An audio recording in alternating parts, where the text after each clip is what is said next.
Hey, what's up you guys? It's me, Carlo Bergonia, and I'm here to show you some reactions. Hindi rin to yung typical na reaction na usually kong ginagawa. This is sort of something new. So basically, ang gagawin ko lang, I will be just, well, reacting din. Pero, you know, most of kung ano man yung maobserba ko in any day, na kahit anong mapagtripan ko, and then I'm just gonna share it.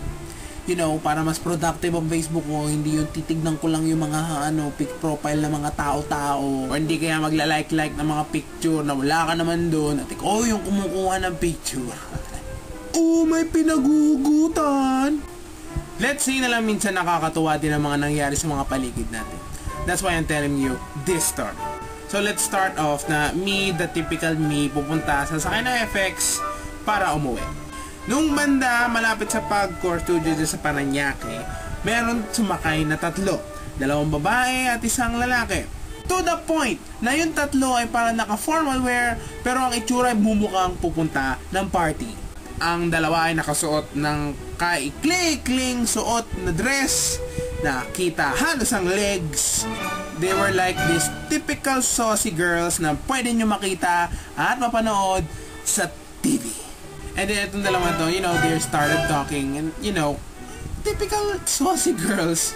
Oy girl, nakita mo yung ganyan? Oo girl, nakita ko yun, grabe. Grabe nga sabi nila, nung punta tayo sa party, di ba? Oo mga siya, kita katulad sa party, ang ganda mo doon, grabe. After party ng kung saan man. To the fact then, na inaasar ata nila yung isa dahil nagsuot daw ng rainbow socks. And that's uncool daw sa kanila.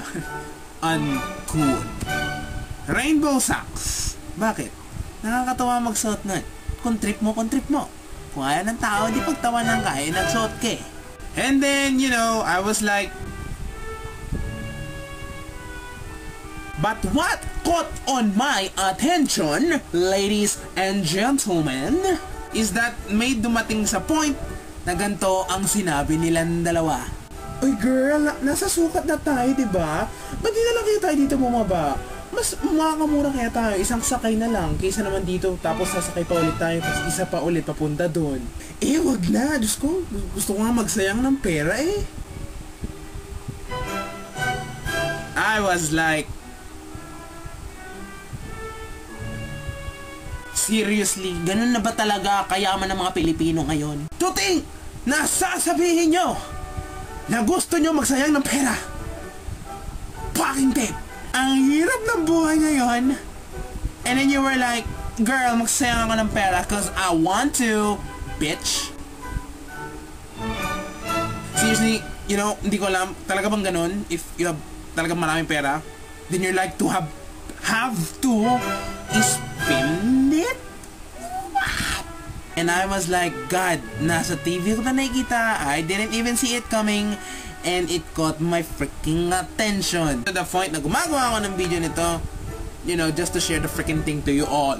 But yeah, you know, I'm just saying that because, you know, minsan, ang sarap din magbalita ng mga, you know, nangyari sa mga paligid nyo. Nakakatawa naman. And usually, it's me that's saying these funny things to you people who are watching this goddamn vlog.